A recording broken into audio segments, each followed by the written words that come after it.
Billionaire made her sign the divorce in tears. 2 years later, she returned holding a baby. Before we begin, drop a comment telling us which city you're watching from. And once the story ends, don't forget to rate it from 0 to 10. Oh, and make sure to follow our channel for more stories like this. Now, sit back and enjoy every detail. The late afternoon sun cast long shadows across the marble floors of the Blackwood Industries headquarters, its golden light reflecting off the floor-to-ceiling windows that overlooked downtown Manhattan. Ethan Blackwood stood at his office window, his tall, athletic frame silhouetted against the sprawling cityscape below. At 33, he possessed the kind of commanding presence that turned heads in boardrooms and social gatherings alike. His dark hair was perfectly styled, his steel gray eyes sharp with intelligence, and his tailored charcoal suit emphasized his broad shoulders and confident bearing. But today, those same gray eyes held something different, something cold and distant. Behind him, seated in one of the leather chairs facing his mahogany desk, Isla Bennett clutched a tissue in her trembling hands. Her chestnut hair fell in soft waves past her shoulders, framing a face that had always been beautiful in its simplicity. High cheekbones, full lips, and warm brown eyes that now glistened with unshed tears. At 27, she still carried herself with the grace and optimism that had first captured Ethan's attention 5 years ago. But today that optimism was cracking under the weight of his words. "I don't understand," she whispered, her voice barely audible in the vast office. "Last week you told me you loved me. Last week we were planning our vacation to Tuscany." Ethan turned slowly, his expression carefully composed. The man who had once looked at her like she was his entire world now regarded her with the same clinical detachment he reserved for business negotiations. "Things change, Ela." His voice was steady, measured. "People change. But we're married." The words came out broken, desperate. "We promised each other. We were young." He moved to his desk, opening a manila folder with deliberate precision. "I was 28 when we got married. You were 22. We rushed into something neither of us was ready for." Isla stood abruptly, her flowing burgundy dress swirling around her knees. "That's not true. You pursued me, Ethan. You said I was the only woman who could make you feel human again after your father died. You said—" "I said a lot of things." His interruption was swift, surgical, and I meant them at the time, but I'm not that person anymore. The silence stretched between them, filled only by the distant hum of traffic 30 floors below. Isla wrapped her arms around herself, as if trying to hold the pieces of her breaking heart together. "Is there someone else?" The question escaped before she could stop it. Ethan's jaw tightened almost imperceptibly. "This isn't about someone else. This is about me needing to live my life. I've been tied down since I was 28, Isla. I've missed out on experiences, on discovering who I really am outside of this marriage." "Tied down?" The words hit her like a physical blow. "Is that what I am to you? A burden?" "You're not a burden." For the first time, his composure wavered slightly. You're wonderful, Isla. You deserve someone who can give you everything you want. Marriage, children, that white picket fence dream you've always talked about. But that's not me. Not anymore." He slid the folder across the desk toward her. "The divorce papers are already prepared. My lawyers have been very generous with the settlement. You'll be more than comfortable." Isla stared at the folder as if it were a venomous snake. This is already decided? Without even talking to me? I'm talking to you now." "No, you're dismissing me." She moved closer to the desk, her hands pressed flat against its surface. "You're throwing away 5 years of marriage like it means nothing." "It does mean something," Ethan said quietly. "It means we both deserve better than settling for something that's run its course." The tears she'd been fighting finally spilled over, creating silent tracks down her cheeks. "I love you, Ethan. Doesn't that count for anything?" For a moment, just a moment, something flickered in his gray eyes, something that might have been regret or longing or pain. But then it was gone, replaced by that same cold determination. "Sign the papers, Isla." Her hands shook as she reached for the pen he offered. Each signature felt like signing away a piece of her soul, but she did it anyway, because what choice did she have? The man she loved, the man she thought she knew, was a stranger sitting across from her, watching her sign away their life together with the same expression he wore during business meetings. When it was done, Ethan collected the papers with efficient movements. "I'll have my assistant arrange for movers to help you with your things. The penthouse is yours until you find somewhere else you'd prefer." Isla stood on unsteady legs, clutching her purse like a lifeline. Ethan, Goodbye, Isla. The finality in his voice stopped her cold. She nodded once, unable to trust her voice, and walked toward the door. At the threshold, she turned back one last time, hoping to see some sign of the man who used to hold her like she was precious, who used to whisper promises in the dark. But Ethan had already turned back to the window, his hands clasped behind his back, his attention apparently focused on the city below. As Isla stepped into the hallway, the office door closing behind her with a soft click, she placed a protective hand over her stomach, a gesture that had become unconscious over the past few weeks. The secret she'd been planning to share with him over their anniversary dinner next week would remain hers alone. After all, he'd made it clear he wanted his freedom. But what would he do when he discovered that some bonds could never be broken? 3 weeks later, Isla stood in the pristine bathroom of the penthouse she had once called home, staring at the plastic test in her trembling hands. 2 pink lines. Clear, undeniable, life-changing, pregnant. The irony wasn't lost on her. While Ethan had been coldly dismantling their marriage, claiming he needed freedom from being tied down, their child had been growing inside her. A piece of both of them, created during what she now realized were the final moments of their intimacy. She sank onto the marble edge of the bathtub, the pregnancy test still clutched in her fingers. The penthouse felt enormous around her, all glass and chrome and expensive emptiness. Through the floor-to-ceiling windows, Manhattan sparkled in the morning light, but it might as well have been another planet. Her phone buzzed on the vanity. Ethan's name flashed across the screen. For a wild moment, her heart leaped. Maybe he'd realized his mistake. Maybe he was calling to say he'd been an idiot, that he wanted her back, that they could work through whatever crisis had driven him to throw away their marriage. With shaking fingers, she answered, "Hello? Isla." His voice was all business. "I need you to clear out of the penthouse by next week. I have a buyer." The words hit her like ice water. Not an apology, not a moment of regret, just another transaction to close. A buyer? She stood abruptly, pacing to the window. "Ethan, this was our home. We picked out every piece of furniture together. We're married." Past tense. His tone was clipped, efficient. "I've already had 3 moving companies send you quotes.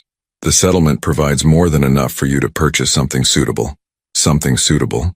As if their entire life together could be reduced to real estate transactions and financial arrangements. What if I said no? The words came out before she could stop them. What if I refused to leave? There was a pause. When Ethan spoke again, his voice carried a hint of warning. "Don't make this difficult, Isla. We both signed the papers. This is business now. Business." Their 5-year marriage reduced to business. She touched her stomach instinctively, where their child, his child, was growing. He had no idea that he was dismissing not just her, but his own flesh and blood. "Fine," she whispered. "I'll be out by the weekend." "Good. And Isla?" His voice softened just slightly, and for a moment she heard an echo of the man she'd fallen in love with. "I hope you find what you're looking for. You deserve to be happy." The line went dead before she could respond. Isla set the phone down with deliberate care, as if it might shatter like everything else in her life. She looked around the penthouse one more time, at the kitchen where they'd cooked Sunday morning breakfasts, at the living room where they'd curled up watching movies, at the bedroom where they'd made love and whispered dreams to each other in the dark. But mostly she looked at the empty spaces, the gaps on the bookshelves where Ethan had already removed his things, the closet with only her clothes hanging in it, the dining room table that now seated only one. He'd been methodical about erasing himself from this space, just as he'd been methodical about erasing himself from her life. Well, 2 could play that game. Isla walked to the guest bedroom that had served as her art studio and began pulling down her sketches and paintings from the walls. Her illustrations, whimsical children's book artwork that had been bringing in steady freelance income, suddenly looked like her ticket to a new life. If Ethan wanted to be free of her so badly, she'd make it easy for him. She wouldn't fight for the penthouse. She wouldn't beg him to reconsider, and she certainly wouldn't tell him about the baby. He'd made his choice. Now she would make hers. By Thursday afternoon, she'd found a small but charming apartment in Westchester, an hour north of the city. It had large windows perfect for her art studio, a cozy kitchen, and most importantly, it was far enough away that she'd never have to accidentally run into Ethan at their old haunts. The moving truck arrived Friday morning. As the workers carried her belongings down to the lobby, Isla took one final walk through the empty penthouse. In the master bedroom, She found something the movers had missed, a small silver frame that had fallen behind the nightstand. Inside was a photo from their wedding day, Ethan laughing as he spun her around in her white dress, both of them glowing with happiness and promise. For a moment, she traced his face through the glass, remembering how he'd looked at her that day like she was his miracle. Then she tucked the frame into her purse and walked away. As the elevator descended toward the lobby for the last time, Isla pressed her hand to her stomach and made a silent promise. "It's just you and me now, little one. But I'll give you everything I have. All the love your father doesn't think he needs." The elevator doors opened, and she stepped out into her new life. What she didn't see, 30 floors above, was Ethan standing at his office window, watching the moving truck pull away. His hands were pressed against the glass, his face a mask of something that might have been regret. But by the time he turned away from the window, that moment of vulnerability was gone, replaced by the cold determination that had become his armor. After all, he'd gotten exactly what he wanted, hadn't he? 18 months later, Isla Bennett stood in her cozy Westchester apartment, bouncing a giggling baby girl on her hip while stirring oatmeal with her free hand. The morning sun streamed through the kitchen windows, casting a warm glow over the organized chaos of single motherhood. Baby toys scattered across the hardwood floor, empty bottles drying on the counter, and children's book illustrations pinned to a corkboard near the refrigerator. "What do you think, Elodie? Too much cinnamon?" Isla asked, offering a tiny spoonful to her 15-month-old daughter. Elodie clapped her chubby hands together, her eyes, the same striking gray as her father's, sparkling with delight. Her fine hair was a rich dark brown, and when she smiled, dimples appeared in her cheeks exactly like the ones Isla remembered seeing on Ethan's face during their happiest moments. It was both a blessing and a heartbreak, how much Elodie resembled him. "Mama!" Elodie squealed, reaching for the spoon with determined little fingers. "Yes, sweet girl, Mama's making breakfast." Isla kissed the top of her daughter's head, breathing in that unique baby scent of powder and innocence. The past year and 3 months had been a whirlwind of doctor's appointments, sleepless nights, and the steep learning curve of solo parenting, but it had also been filled with moments of pure joy that Isla had never imagined possible. Elodie's first smile, her first laugh, her first tentative steps just last week, all of it had belonged entirely to them. Isla had built a new life from scratch. Her freelance illustration work had flourished, especially after she'd started creating children's books inspired by her experiences as a new mother. The apartment was small but filled with warmth. Hand-painted murals on Elodie's nursery walls, built-in bookshelves overflowing with picture books, and photographs capturing every milestone of her daughter's short life. She'd dated once, about 8 months ago. David, a kind pediatrician she'd met at Elodie's checkup. He'd taken her to dinner, made her laugh, and genuinely seemed interested in both her and her daughter. But when he'd kissed her goodnight, all she could think about was how his lips weren't Ethan's, how his hands didn't make her feel like she was coming home. She hadn't dated since. "We're doing just fine on our own, aren't we, baby?" Isla murmured, settling Elodie into her high chair. Her phone buzzed on the counter. A text from her agent, Miranda. "Urgent. Publisher wants to meet about the new series. Tomorrow, 2 p.m. at the Meridian Hotel in Manhattan." This could be huge, Isla. Career-changing huge. Isla's heart raced as she read the message. The Meridian Hotel, one of Manhattan's most prestigious venues. She'd been working on a series of children's books about a little girl and her adventures, and if this meeting went well, it could mean financial security for her and Elodie. But Manhattan, the city where Ethan ruled his empire, where every corner held memories of their life together. She looked down at Elodie, who was happily smearing oatmeal across her tray. In 15 months, Isla had successfully avoided any chance of running into her ex-husband. She'd chosen Westchester specifically for that reason, lived quietly, shopped locally, and built their little world far from his sphere of influence. But this meeting could change everything for them. The advance alone would let her buy a house with a yard where Elodie could play, maybe even hire help so she could take on bigger projects. "What do you think, little love? Should Mama take a chance?" Elodie banged her spoon against her tray and grinned, oatmeal in her hair. Isla took that as a yes. She called her neighbor, Mrs. Chen, a retired grandmother who often watched Elodie for a few hours when Isla had client meetings. Within minutes, it was arranged. Mrs. Chen would babysit tomorrow afternoon. The rest of the day passed in a blur of preparation. Isla pulled her one good business dress from the closet, a navy blue sheath that she'd worn to gallery openings in her old life.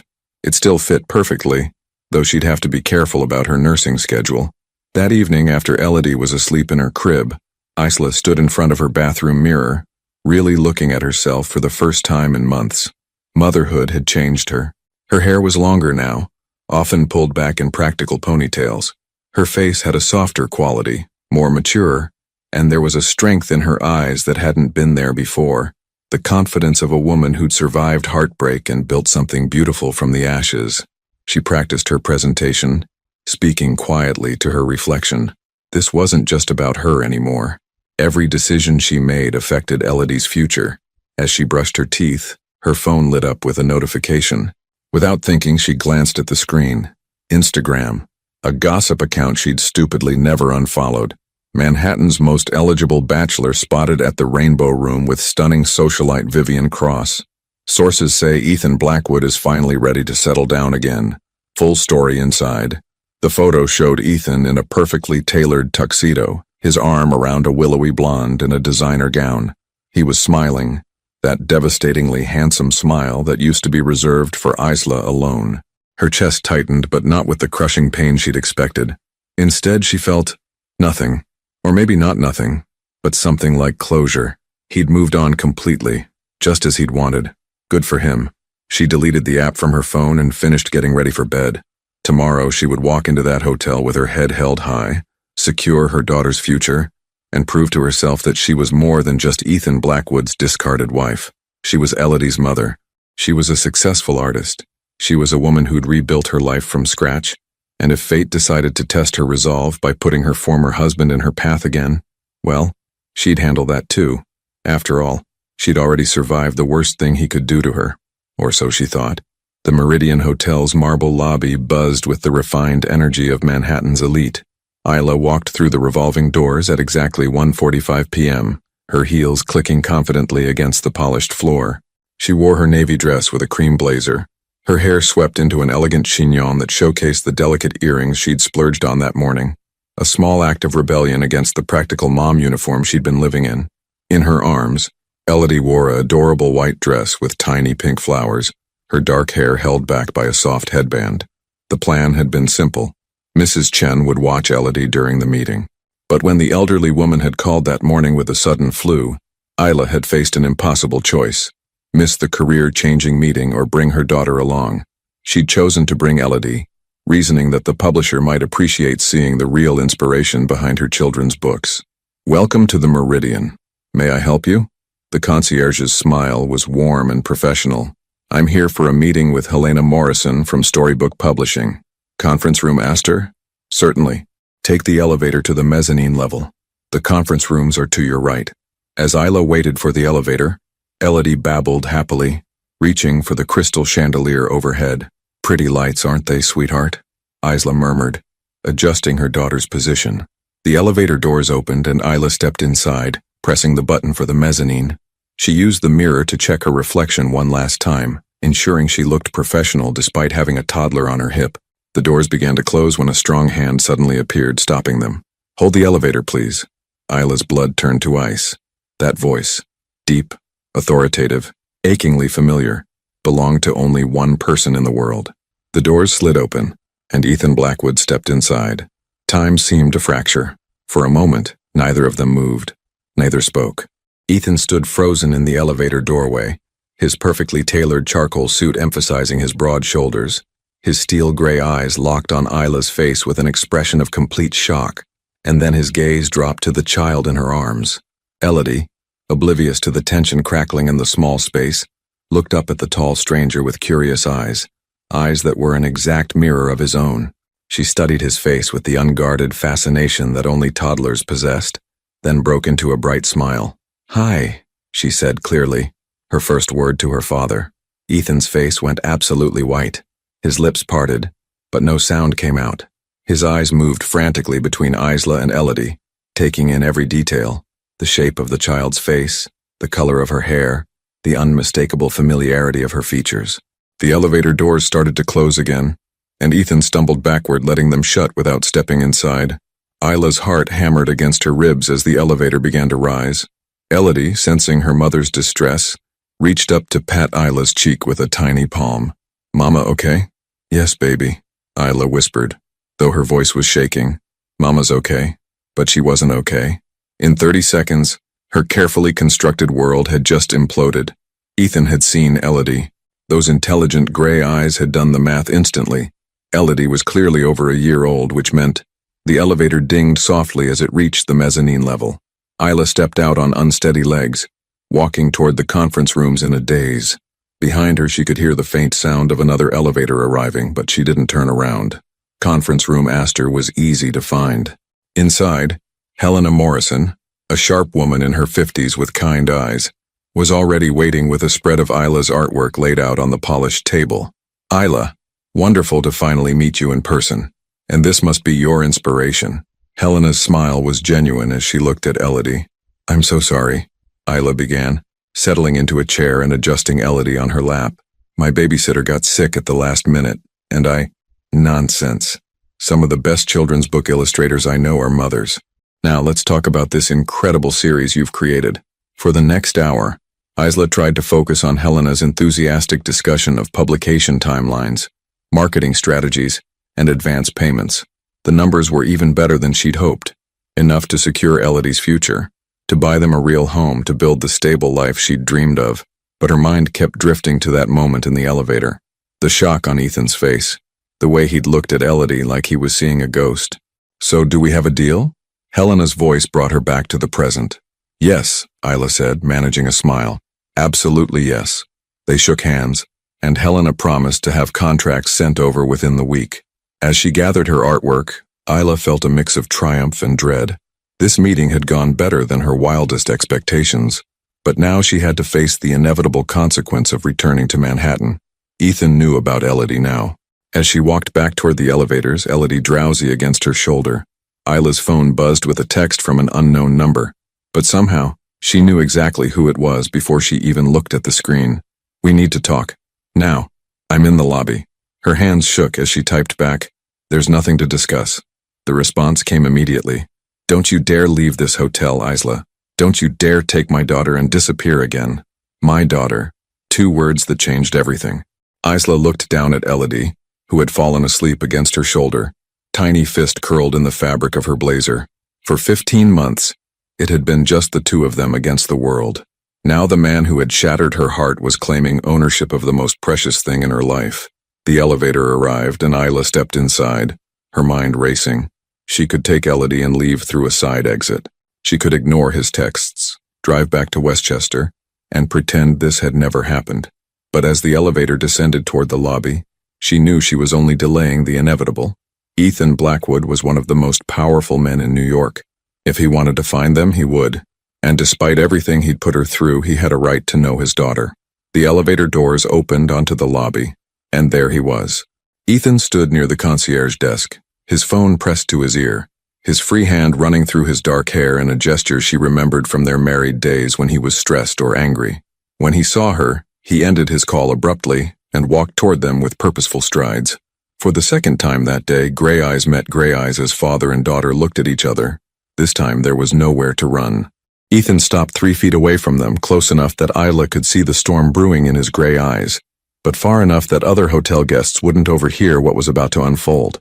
His jaw was clenched so tightly she could see the muscle ticking beneath his skin, and his hands were balled into fists at his sides. How old is she? His voice was low, controlled, but Isla could hear the barely restrained fury underneath. Elodie stirred against her shoulder, blinking sleepy eyes as she took in the tall man standing before them. She didn't cry or cling to Isla the way she usually did with strangers. Instead, she studied Ethan with that same curious intensity, as if some deep, primal part of her recognized something familiar. 15 months, Isla answered quietly, adjusting her grip on her daughter. 15 months. Ethan repeated the words like they were a death sentence.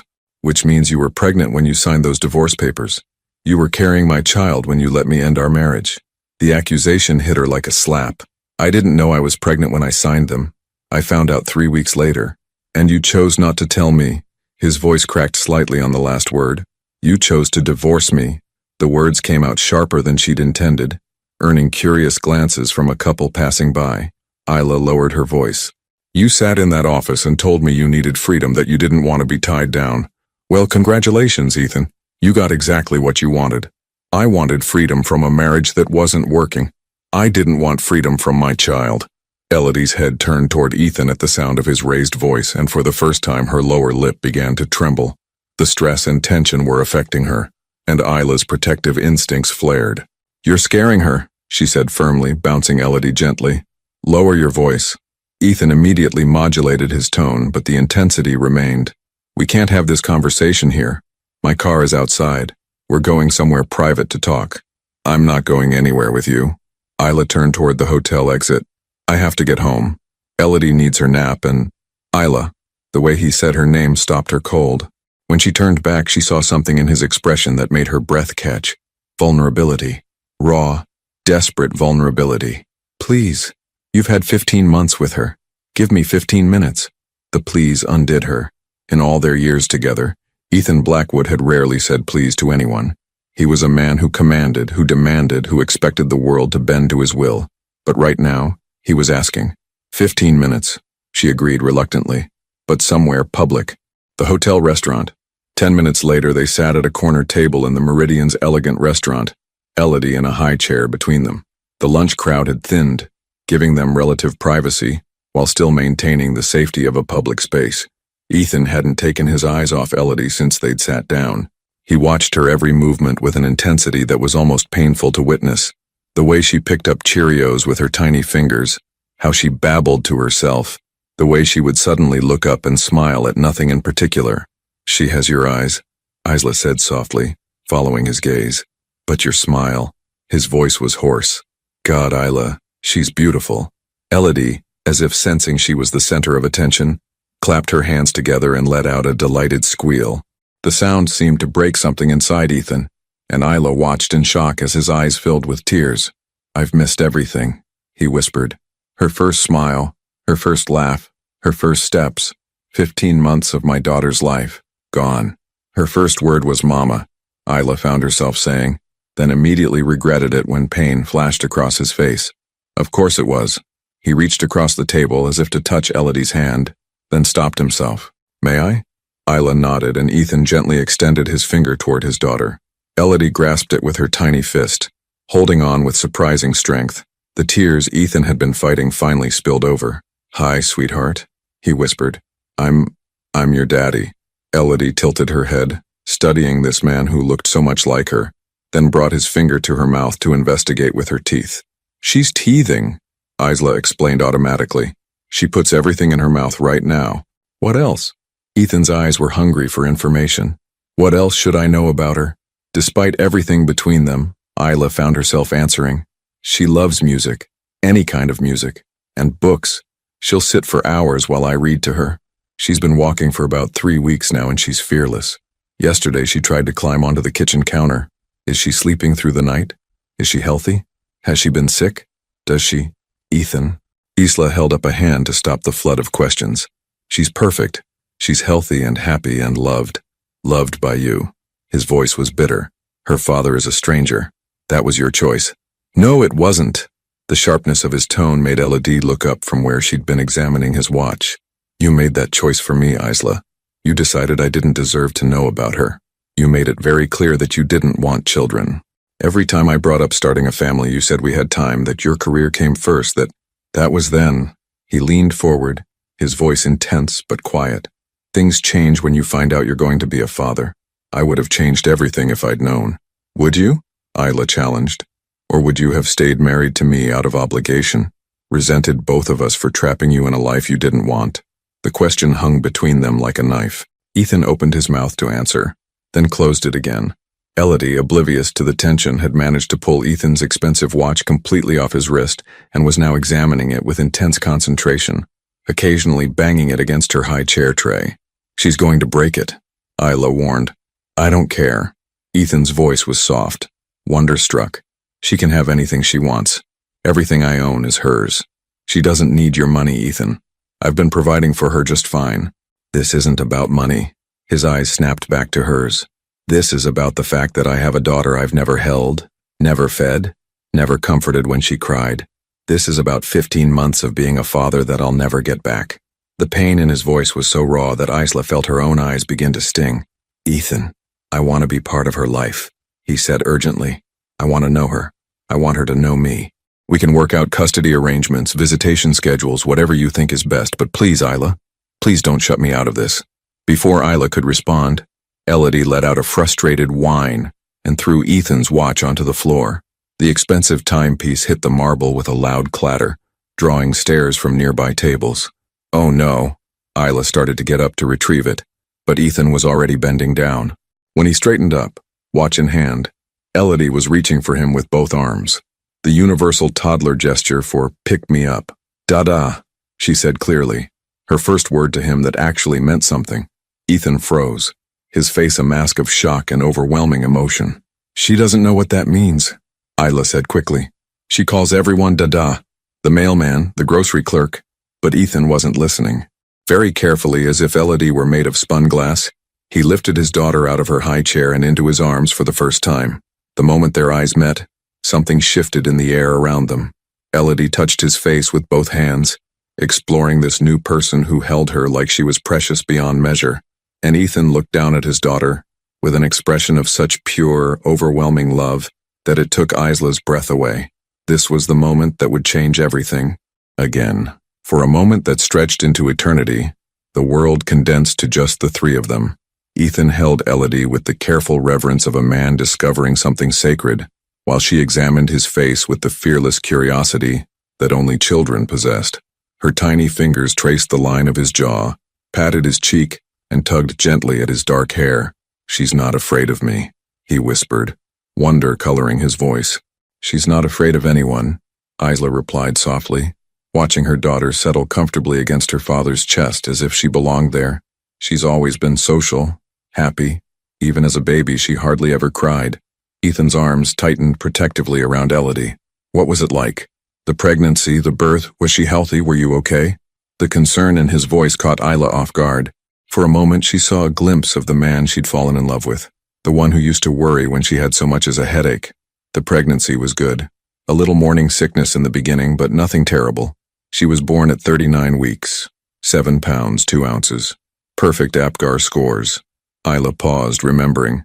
I was in labor for 14 hours. My neighbor drove me to the hospital. You were alone. It wasn't a question, and the guilt in his voice was unmistakable. I chose to be alone. The words came out sharper than she'd intended. You'd made it clear you wanted nothing to do with me. Elodie began to fuss, sensing the tension building between her parents. Ethan immediately began swaying gently, a natural instinct that surprised both him and Isla. Shh, sweet girl, he murmured, his voice automatically softening. It's okay. The gesture was so unconsciously paternal that Isla felt her heart constrict. This was what she'd imagined during those long, sleepless nights. Ethan comforting their daughter, being the father she'd always known he could be. I should take her home, Isla said abruptly, standing and reaching for Elodie.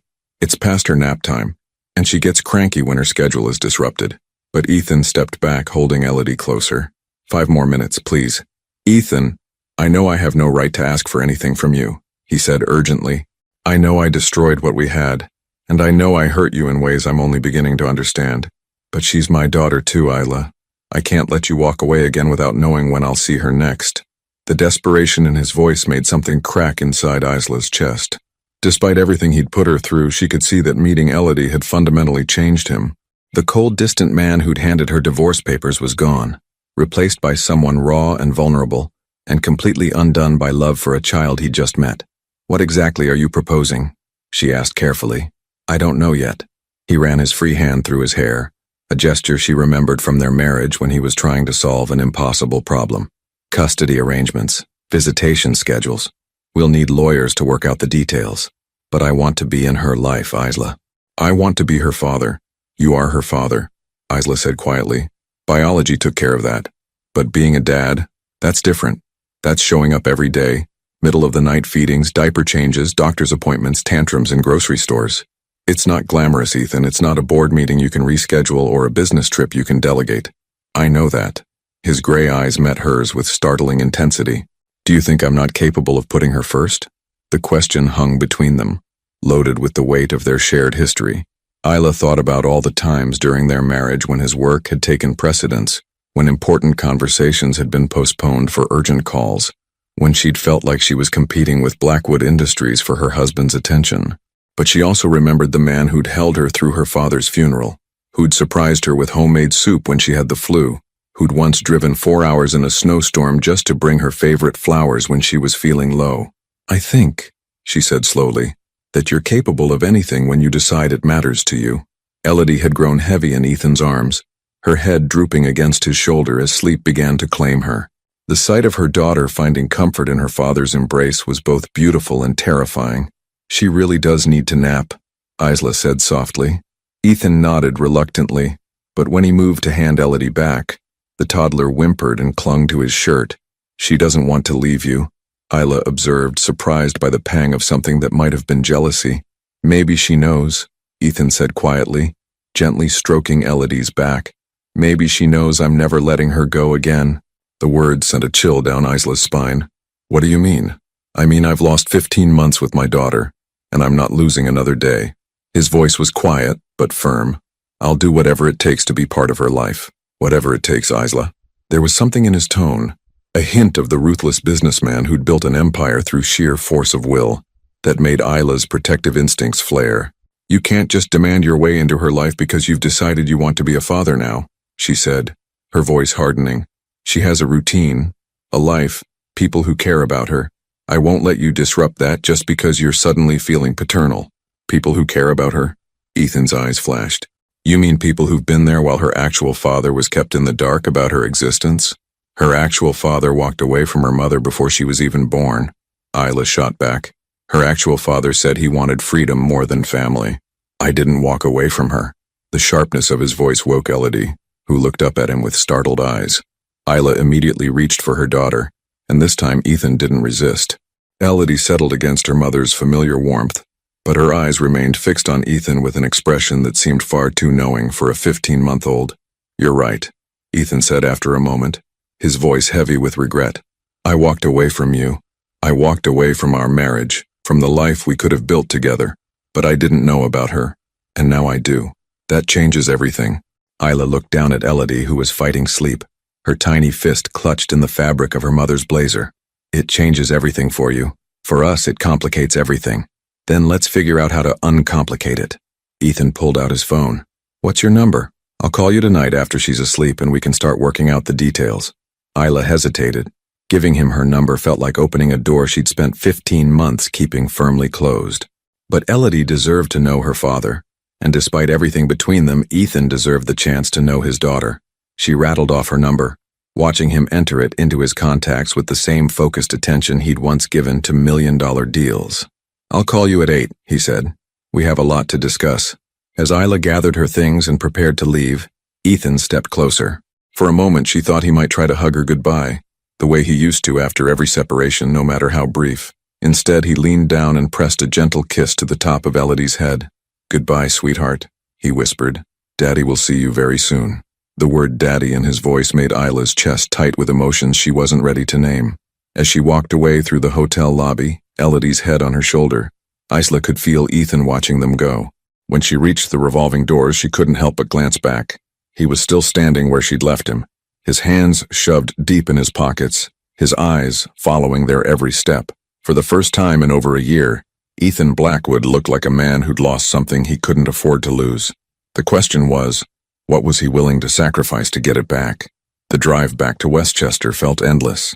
Elodie slept peacefully in her car seat, occasionally making the soft baby sounds that usually brought Isla comfort. But today, those sounds only reminded her of the impossible situation she now faced. Ethan knew about his daughter. After 15 months of building a life that revolved entirely around protecting Elodie and creating stability for both of them, everything had changed in the span of an elevator ride. By the time Isla pulled into her apartment complex, her phone had already buzzed 3 times with texts from unknown Manhattan numbers. She ignored them, focusing instead on getting a drowsy Elodie upstairs and settled for her afternoon nap. The familiar routine of changing Elodie's diaper, reading her a story, and tucking her into her crib should have been soothing. Instead, Isla found herself studying her daughter's face with new eyes, cataloging all the ways she resembled her father, the shape of her nose, the determined set of her jaw when she was concentrating, the way her eyebrows drew together when she was thinking. How had she ever thought she could keep this secret forever? Once Elodie was asleep, Isla finally checked her phone. The texts were all from the same number. Ethan's. I can't stop thinking about her smile. Does she like music?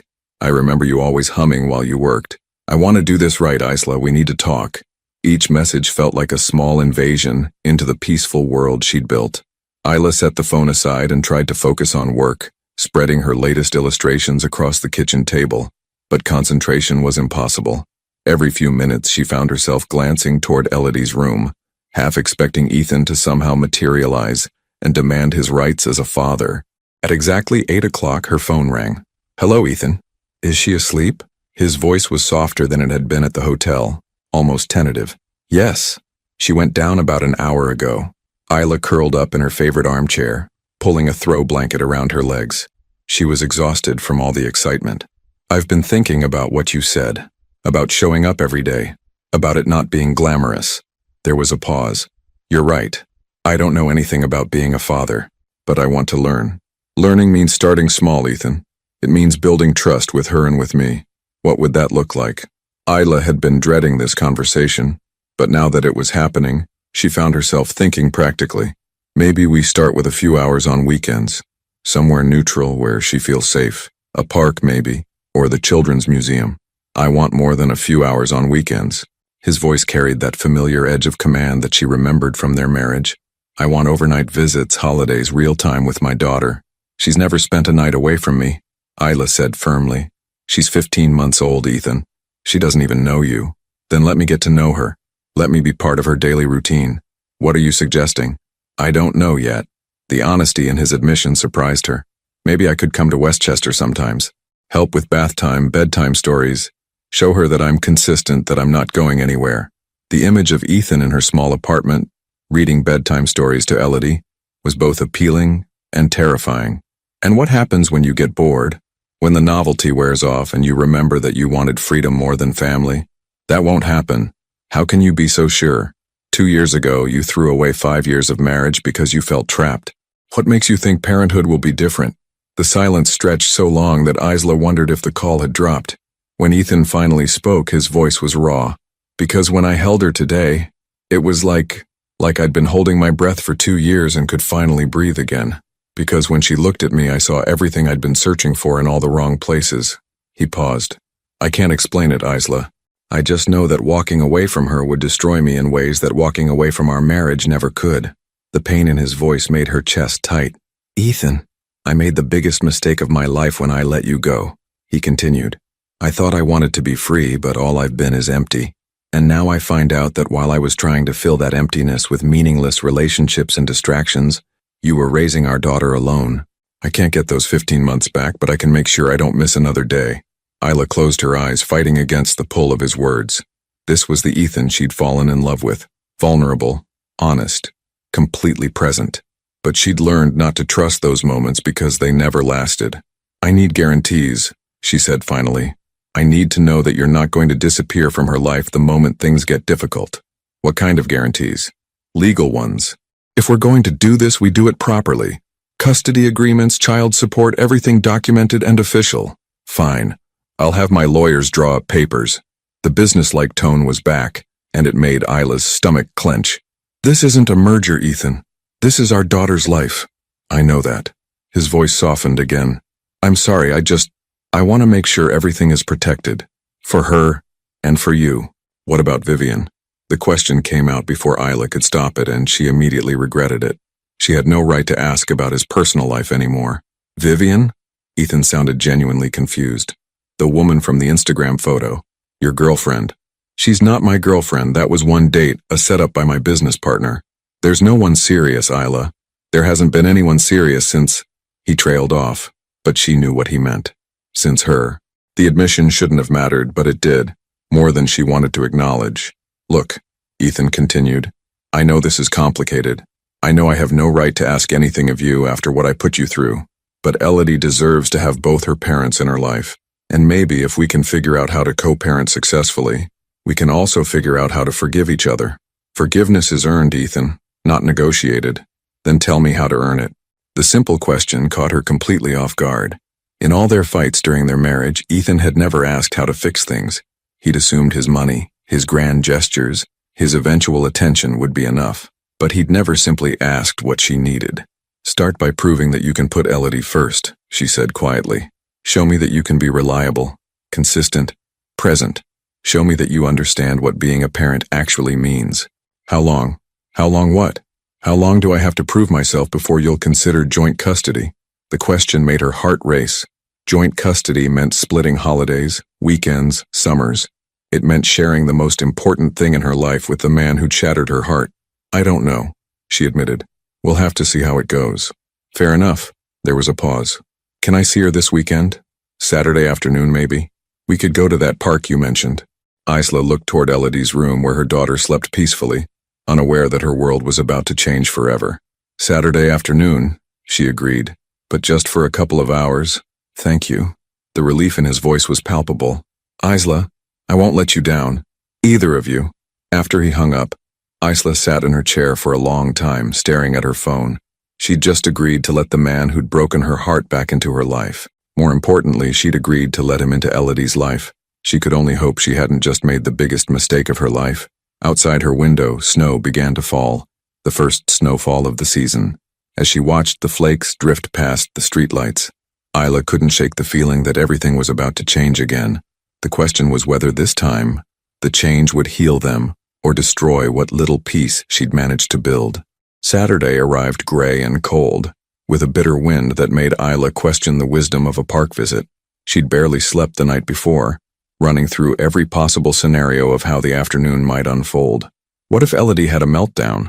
What if Ethan got frustrated with the realities of toddler behavior?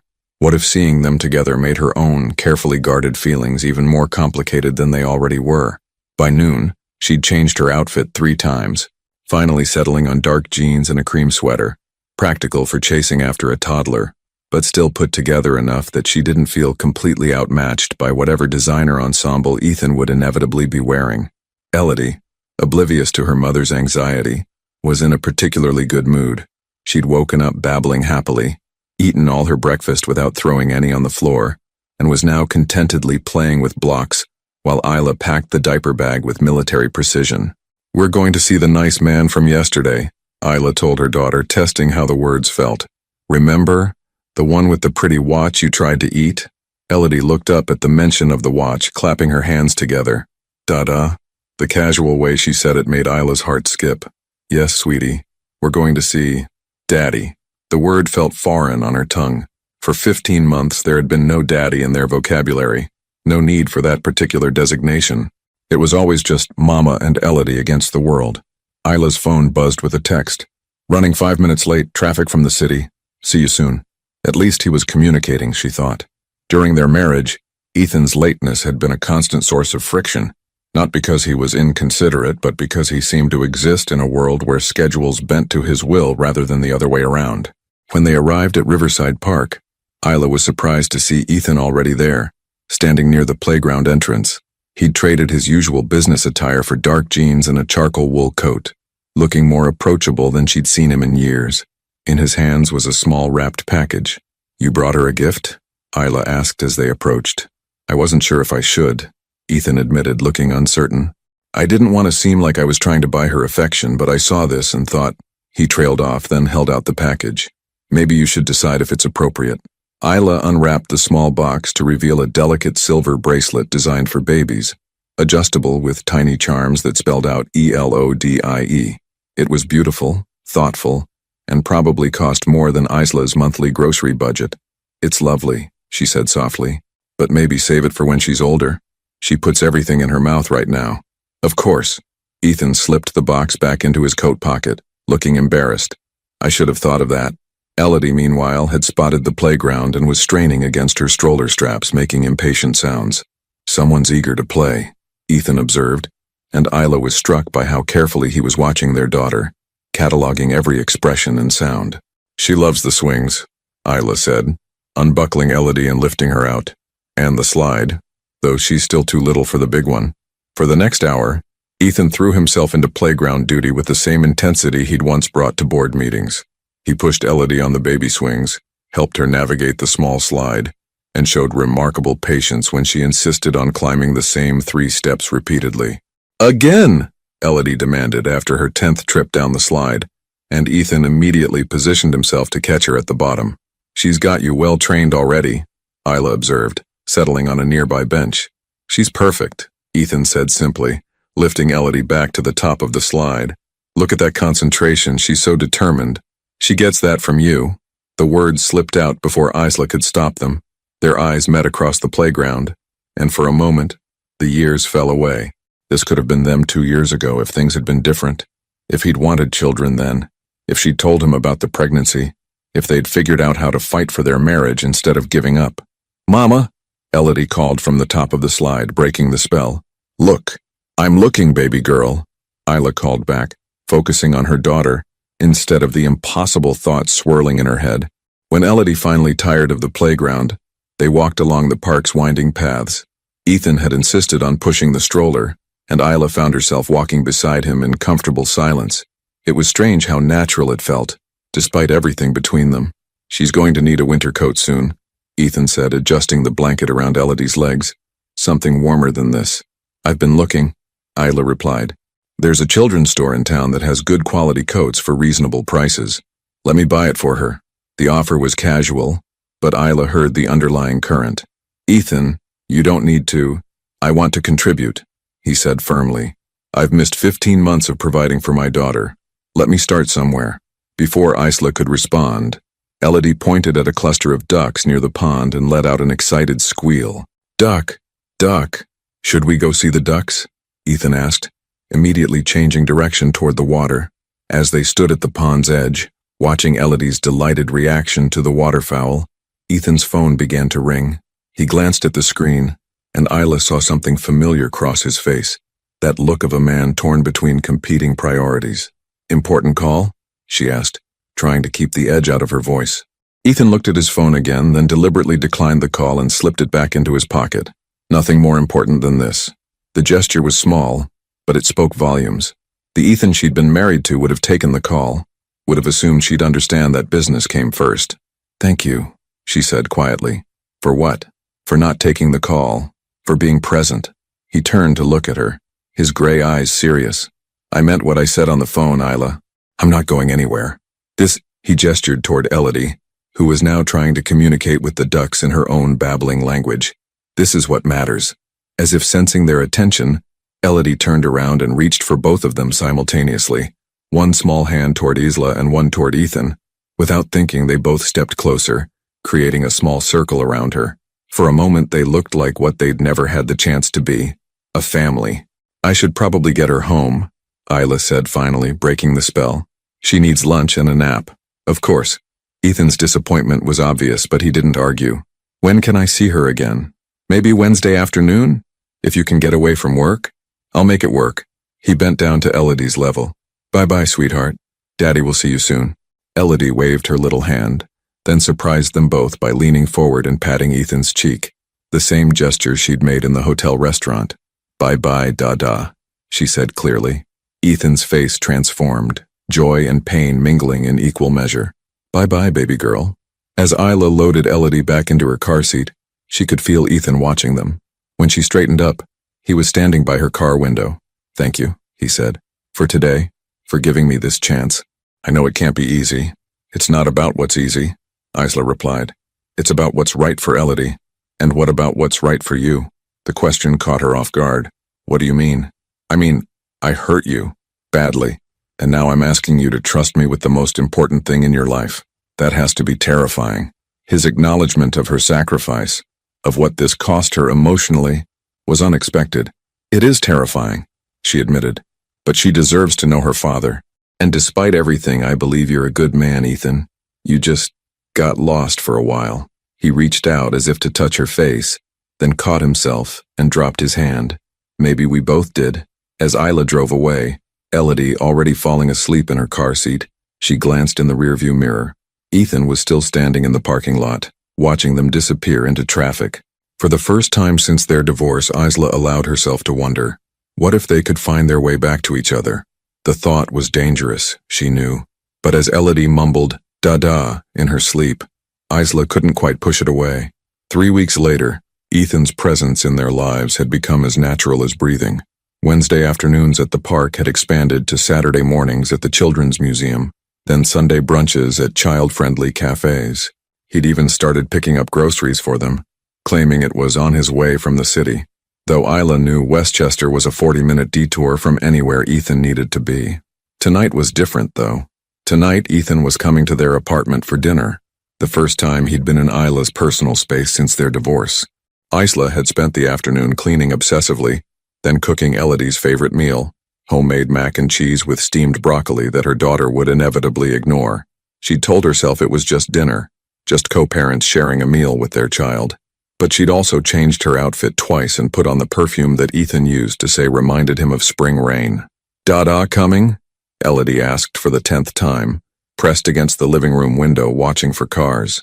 "Yes, sweetheart, Daddy's coming for dinner." The word daddy came easily now, though it still sent a small flutter through Isla's chest every time she said it.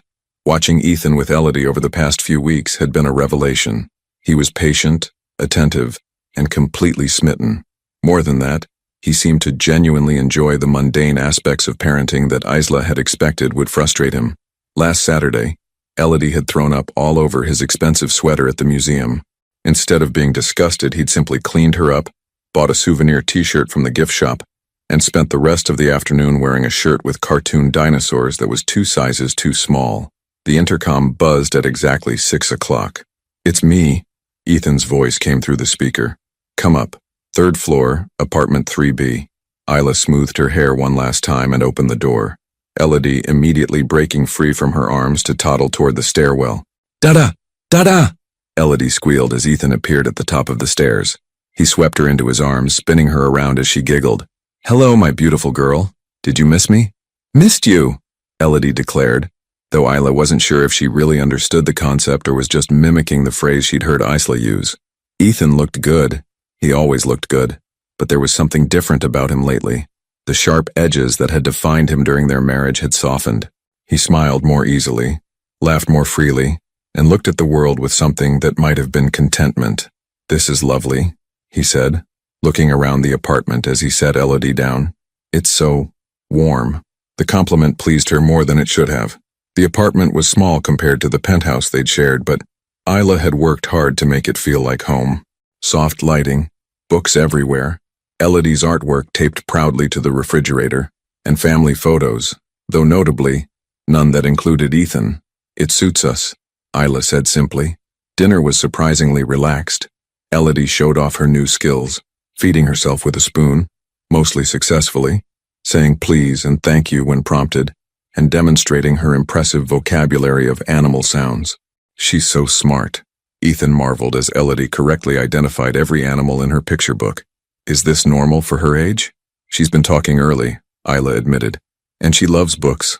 I read to her every night before bed. Would it be okay if I did that sometime, read her a bedtime story?" The request was tentative, almost shy. "You want to do bedtime?" "I want to do everything," he said quietly, his eyes on Elodie. "I want to know what she's like when she's sleepy and cranky. I want to see her first thing in the morning. I want to comfort her when she has nightmares." The longing in his voice made Isla's chest tight. "Ethan, I know," he said quickly. "I know we're not there yet. I'm grateful for what you're giving me. These dinners, the park visits. It's more than I deserve. You're her father. You deserve to know your daughter. And what about you?" He looked up from his plate, his gray eyes intense. "What do I deserve from you?" The question hung between them, loaded with history and possibility. Before Isla could answer, Elodie threw her sippy cup on the floor and declared, "All done." The moment broken, they moved into the familiar routine of cleaning up. Ethan insisted on helping with dishes while Isla gave Elodie a quick bath. When she emerged from the bathroom with a clean, pajama-clad toddler, she found Ethan sitting on the living room floor, examining the framed photos on her coffee table. "You kept this one," he said softly, holding up a picture from their 2nd anniversary, the two of them on a beach in Santorini, tanned and laughing, completely unaware of how their story would end. "I kept a few," Isla admitted, settling on the couch with Elodie. "For her. I thought she should know that her parents were happy once." "We were happy," Ethan said, his voice thick with memory. "God, Isla, we were so happy. How did we lose that?" "You know how. I was an idiot." He set the photo down carefully. I was scared and selfish, and I convinced myself that what we had wasn't enough. But it was everything. You were everything. Elodie, sensing the heavy emotion in the room, crawled from Isla's lap to Ethan's, settling against his chest with her favorite stuffed rabbit. "Story time?" she asked hopefully. "Yes, baby girl. Story time." Ethan's voice was gentle as he reached for one of her books. "What should we read tonight?" As Ethan read to Elodie, his deep voice bringing the silly story to life, Isla found herself studying them. The way Elodie's head fit perfectly against his shoulder, the way his large hands were so gentle turning the pages, the way he made funny voices for all the characters, completely unself-conscious about his dignity. This was what she'd dreamed of during those long, lonely nights when she was pregnant. This exact scene, the three of them together, safe and content and whole. "Mama story too," Elodie announced when the book was finished. "Mama tells the best stories," Ethan agreed, looking up at Isla. "Will you tell us one?" So Isla found herself sitting on the floor beside them, making up a story about a little girl who lived in a castle made of books and had adventures with talking animals. Elodie's eyes grew heavy as the story progressed, but she fought sleep, not wanting the moment to end. "I think someone's ready for bed," Isla said softly, when Elodie's eyes finally closed completely. Ethan carefully stood up, cradling their sleeping daughter. "Should I put her in her crib?" Isla nodded, leading him to Elodie's nursery. The room was painted a soft yellow, with hand-painted flowers climbing the walls and a mobile of paper butterflies hanging over the crib. Ethan laid Elodie down with infinite care, pulling her favorite blanket up to her chin. "Sweet dreams, my love," he whispered, pressing a kiss to her forehead. As they tiptoed out of the room, leaving the door slightly ajar, Isla felt a dangerous flutter of something that felt suspiciously like hope. "Coffee?" she offered, needing something to do with her hands. "Please." They settled on the couch with their mugs, the apartment quiet except for the soft sound of Elodie's breathing through the baby monitor. "This is nice," Ethan said quietly. "Being here with both of you. It feels... like what?" "Like home." He set down his coffee cup and turned to face her. "I know I have no right to say this, and I know I hurt you in ways I'm still trying to understand. But these past few weeks, seeing you with Elodie, being part of your lives, Isla, I think I'm falling in love with you all over again." The admission hit her like a physical blow. "Ethan, I'm not asking for anything," he said quickly. "I'm not expecting you to feel the same way. I needed you to know. I needed you to know that walking away from you was the biggest mistake of my life, and if I could take it back, if I could do everything differently." "But you can't," Isla interrupted, her voice barely above a whisper. "You can't take it back. You can't undo the pain or the nights I cried myself to sleep or the fact that I went through pregnancy and childbirth alone because you decided you didn't want to be tied down. I know." His voice broke slightly. "I know I can't change any of that. But maybe we could start over? Maybe we could see if there's still something worth fighting for." Isla looked at him, really looked at him, and saw the man she'd fallen in love with all those years ago. But she also saw the man who'd handed her divorce papers with cold efficiency, who'd chosen freedom over love, who'd left her to rebuild her life from ashes. "I don't know if I can trust you again," she whispered. "Then let me earn it back." He reached for her hand and she didn't pull away. "Let me prove that I'm not the same man who walked away from you. Let me show you that we could be a family, really be a family." Before Isla could respond, the baby monitor crackled with the sound of Elodie stirring. They both froze, listening, but she settled back into sleep. In the quiet that followed, Ethan brought Isla's hand to his lips, pressing a gentle kiss to her knuckles. "Just think about it," he said softly. "That's all I'm asking." But as Isla looked into his eyes, she realized she'd already been thinking about it. For weeks now, she'd been imagining what it would be like to be a family again. The thought terrified her, but it also filled her with a longing so intense it took her breath away. The question was, could she risk her heart again for the chance at the life they'd almost had? 2 days later, Isla's carefully reconstructed world came crashing down with a single phone call. She was in her kitchen, sketching new illustrations while Elodie napped, when her phone rang. The caller ID showed a number she didn't recognize, but something compelled her to answer. "Is this Isla Bennett?" The voice was female, crisp, professional. "Yes, who's calling?" "This is Jennifer Walsh from the Manhattan Herald. I'm calling about a story we're running tomorrow regarding Ethan Blackwood and his recently discovered daughter." Isla's blood turned to ice. "I'm sorry, what?" We have confirmation that Mr. Blackwood has a 15-month-old daughter with his ex-wife, Isla Bennett. The story details how the child was kept secret from him for over a year. We'd like to get your comment before publication. The phone slipped from Isla's numb fingers, clattering onto the kitchen counter. Through the baby monitor, she could hear Elodie stirring from her nap, making the soft sounds that meant she'd be fully awake soon. With shaking hands, Isla picked up the phone. Who told you this? I can't reveal my sources, but the story will run with or without your comment. It would be better for everyone if you cooperated. No comment, Isla managed, and hung up. Her phone immediately started ringing again. Different numbers, other reporters who'd somehow gotten hold of the story. Isla turned it off completely, her mind racing. How had this happened? Who could have leaked the information? The answer came with a knock at her door 20 minutes later. Isla, open up. We need to talk. Ethan's voice was urgent, strained. She opened the door to find him looking like he'd run the entire way from Manhattan. His usually perfect hair was disheveled, his tie loosened, and there was something in his eyes that looked dangerously close to panic. Did you know? She demanded without preamble. Did you know they were going to print this story? Of course I didn't know. He stepped inside, closing the door behind him. I found out an hour ago when my publicist called in a panic. Isla, I swear to you I had nothing to do with this. Then how? I don't know. Maybe someone at the hotel saw us together. Maybe a photographer followed us to the park. In my world, privacy is a luxury that's constantly under threat. Elodie appeared in the hallway, rubbing sleepy eyes. When she saw Ethan, her face lit up. Dada. Hey, sweetheart, Ethan said, but his voice was strained as he picked her up. Isla, we need to get ahead of this. My team is already working on damage control, but damage control? The words hit her like a slap. Is that what this is to you? Damage to be controlled? That's not what I meant, isn't it? Isla's voice rose, and Elodie looked between her parents with growing confusion. You're already treating this like a PR crisis instead of our daughter's privacy being violated. I'm trying to protect both of you, Ethan shot back.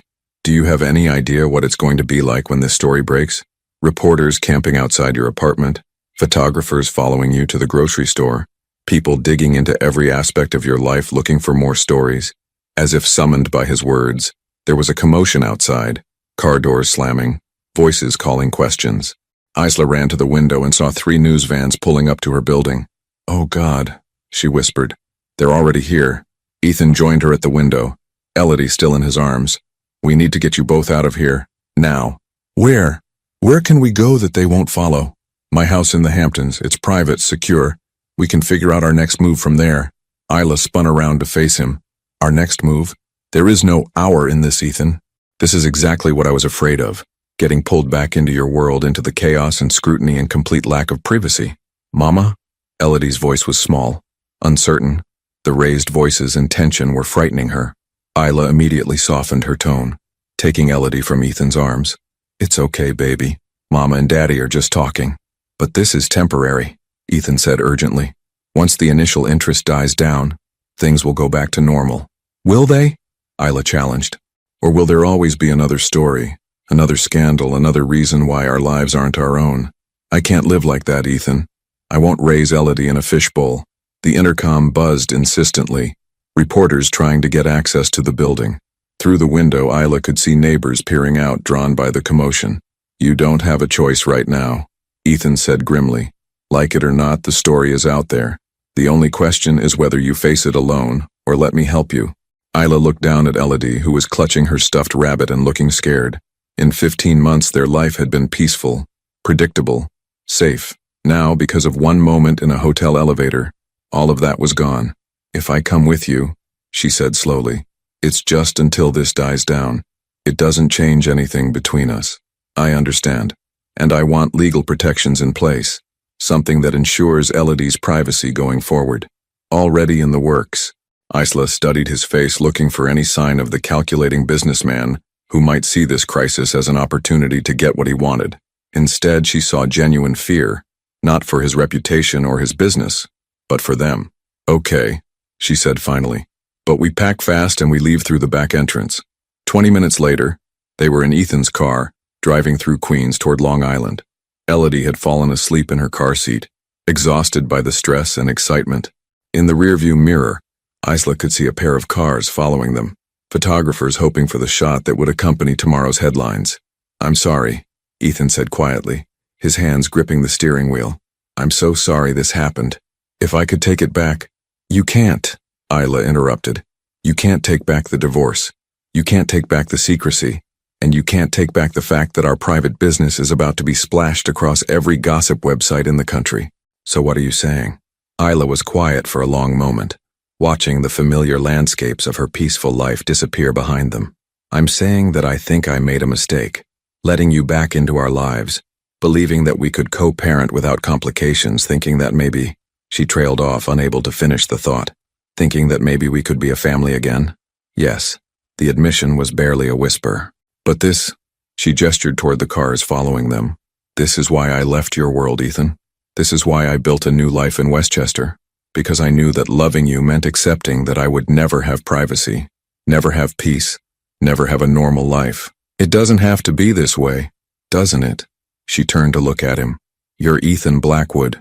You're worth billions of dollars. You date socialites. You live in the public eye. That's who you are. And I'm just a children's book illustrator who wants to raise her daughter in quiet anonymity. We don't fit, Ethan. We never did. The words hung between them like a verdict. In the back seat, Elodie slept on, unaware that her parents were once again tearing apart the fragile family they'd been trying to rebuild. So that's it? Ethan's voice was raw. One crisis, and you're ready to walk away again? I'm not walking away from Elodie, Isla said firmly. I'm walking away from the fairy tale that we could somehow make this work. You'll always be her father, and you'll always have a place in her life. But us? There is no us, Ethan. There can't be. As they pulled into the driveway of his Hamptons estate, Isla realized she was right back where she'd started 2 years ago, in love with a man whose world would never truly be hers, making the impossible choice between her heart and her peace of mind. Only this time she wasn't just choosing for herself, she was choosing for their daughter too. And that changed everything. 6 months later, the small beach house in Montauk was nothing like the Hamptons estate where they'd taken refuge that chaotic day. It was simple, weathered by salt air and time, with wide windows that let in the morning light, and a wraparound porch where Elodie could play safely while the ocean crashed nearby. Isla stood at the kitchen window, watching her now 21-month-old daughter toddle across the sand with the fearless determination that had become her trademark. Elodie was chasing seagulls, her dark hair whipping in the coastal breeze, her delighted laughter carrying on the wind. Careful, sweetheart, Ethan called from where he sat on the porch steps, close enough to catch her if she fell, but far enough away to let her explore. The sight of them together still made Isla's heart do complicated things, even after all this time. The media storm had lasted exactly 3 weeks. 3 weeks of photographers camped outside wherever they went, of lawyers issuing cease and desist orders, of Isla learning to navigate grocery shopping with bodyguards. It had been everything she'd feared and worse, but then something unexpected happened. The public, rather than treating them like a scandal, had embraced their story. Single mother reunited with billionaire father, a love story with a second chance. It was the kind of narrative that captured hearts rather than judgment. More importantly, Ethan had done something that surprised everyone, including Isla. He'd stepped back from the public eye entirely, not from his business. Blackwood Industries continued to thrive under his leadership. But he'd stopped attending galas, stopped dating publicly, stopped living the high-profile lifestyle that had defined him for years. Instead, he'd quietly purchased this beach house and asked Isla if she and Elodie might consider spending weekends here, away from the city, away from the scrutiny. Just weekends, he'd promised. Your weekdays are still yours. Your life in Westchester is still yours. But maybe we could try building something here, something just for us. 6 months later, those weekends had become the rhythm of their lives. Mama! Bird! Elodie called, pointing excitedly at a particularly bold seagull that had landed near her feet. I see it, baby girl, Isla called back, stepping onto the porch. What does the bird say? Squawk, Elodie responded with enthusiasm, then attempted her own version of the sound. Ethan laughed, the sound rich and warm in the morning air. She's got perfect pitch, he said, patting the step beside him in invitation. Isla settled next to him, close enough that their shoulders touched. It was a small intimacy, but one that had taken months to feel natural again. She's going to sleep well tonight, Isla observed. All this beach air and exercise. Good. I'm making dinner, that pasta dish she likes. You don't have to cook every time we're here, Ethan. I want to. He looked out at Elodie, who was now trying to convince the seagull to play fetch with a piece of seaweed. I miss too much already. I'm not missing anything else. In the 6 months since the media crisis, Ethan had proven those words over and over. He'd learned Elodie's schedule by heart, mastered the art of the perfect grilled cheese sandwich, and could recite "Goodnight Moon" from memory. More than that, he'd learned to slow down, to be present, to find joy in the small moments that made up a life with a toddler. I got the final contracts from Helena yesterday, Isla said, breaking the comfortable silence. The book series is officially going to print. That's amazing.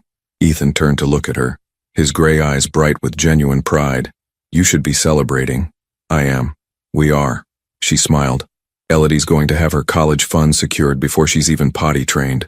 Speaking of which, Ethan said casually, I found a pediatrician here in Montauk, in case we ever need one on weekends. The comment was careful, neutral, but Isla heard what he wasn't saying.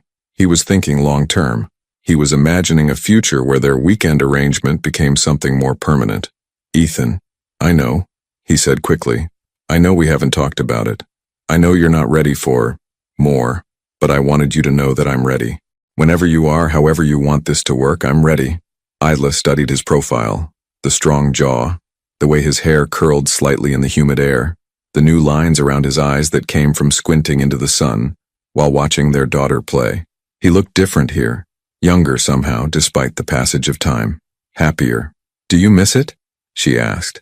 The old life? The parties? The social scene? The women throwing themselves at you? Ethan was quiet for a moment, considering. I thought I would, he admitted. For the first few weeks I kept waiting to feel trapped, to resent the limitations, but instead, he gestured toward Elodie, who was now building a very lopsided sandcastle. Instead, I feel like I finally found what I was looking for all along. And what was that? Home. He turned to meet her eyes. You and Elodie, you're my home, Isla. You always were. I was just too scared and too stupid to see it. Before Isla could respond, Elodie came running toward them, sand covering her hands and a huge grin on her face. Mama, Dada, castle! She pointed proudly at her creation. It's beautiful, sweetheart, Isla said, lifting Elodie onto her lap. You're such a good builder. Like Dada, Elodie announced. Dada builds big buildings. That's right, Ethan said, tickling her bare feet. But your castles are much better than Daddy's buildings. As Elodie giggled and squirmed, Isla felt something shift inside her chest. 6 months ago, she'd been certain that she and Ethan could never work, that their worlds were too different, their past too painful to overcome. But sitting here, watching him be the father she'd always known he could be, seeing how he'd changed his entire life to accommodate theirs, maybe she'd been wrong. Maybe love was enough, if it was the right kind of love, patient love, selfless love, love that was willing to change and grow and put family first. Nap time, Isla announced as Elodie's energy began to flag. No nap, Elodie protested, but her eyes were already heavy. How about a story first? Ethan suggested. In the big bed by the window, where we can see the ocean. 20 minutes later, Elodie was fast asleep between them, her small body curled against Ethan's chest while her hand clutched Isla's finger. The afternoon sun streamed through the windows, painting everything in golden light. She's perfect, Ethan whispered, careful not to wake their daughter. She is, Isla agreed. We made something pretty incredible. We did. He looked up at her, and there was something different in his expression. Something vulnerable and hopeful and terrifying. Isla, I need to ask you something. What? Will you marry me? Again? The question hung in the air between them like a prayer. Isla's breath caught, her heart hammering against her ribs. Ethan, I know it's complicated, he said quickly. I know I hurt you, and I know trust doesn't rebuild overnight. But I love you, Isla. I love you and I love our daughter, and I want to spend the rest of my life proving that I'm not the man who walked away from you. I want to be the man who chooses you every day, who puts our family first, who builds a life with you instead of just sharing one. Isla looked down at Elodie, sleeping peacefully between them, then back at Ethan. 6 months ago, she would have said no without hesitation. The wounds were too fresh, the fear too real. But 6 months was a long time, long enough to see that Ethan really had changed, long enough to realize that she'd changed too, long enough to understand that sometimes the greatest risk was not taking one at all. Ask me again in a year, she said softly. Disappointment flashed across his face, but he nodded. A year. But Ethan? She reached across their sleeping daughter to touch his cheek. I love you too. I never stopped loving you, even when I hated you. And if you can keep being this man, this father, this partner for another year, then yes, I'll marry you again. The smile that spread across his face was brighter than the sun reflecting off the ocean. I'll wait as long as you need. And if you ever decide you want your freedom again, never. His voice was fierce, certain. Never again, Isla. This is all I want. This is all I'll ever want. As if sensing the weight of the moment, Elodie stirred in her sleep, mumbling something that sounded suspiciously like happy. They both laughed softly, the sound mixing with the crash of waves outside. Later, as the sun began to set over the ocean, painting the sky in shades of pink and gold, Isla stood on the porch watching Ethan teach Elodie how to skip stones in the shallow water. Their daughter squealed with delight every time a stone bounced, clapping her hands and demanding again. For the first time in over 2 years, Isla allowed herself to believe in happy endings. Not the fairy tale kind, where everything was perfect and nothing ever went wrong, but the real kind, where love was a choice made daily, where families were built through commitment and patience and the willingness to keep trying even when things got difficult. The kind of happy ending that was just a beginning in disguise. As the stars began to appear in the darkening sky, Isla smiled and went inside to start building the life she'd never dared to dream was possible. A life where love really could be enough. The end. Sometimes the greatest love stories aren't about finding the perfect person, but about choosing to love imperfectly, completely, and forever. What would you have done in Isla's place? Would you have taken the risk on love again? Your participation means a lot to the channel. Please share your thoughts in the comments. Thank you for watching. If you enjoyed the story, please subscribe to our channel and leave a comment below, letting us know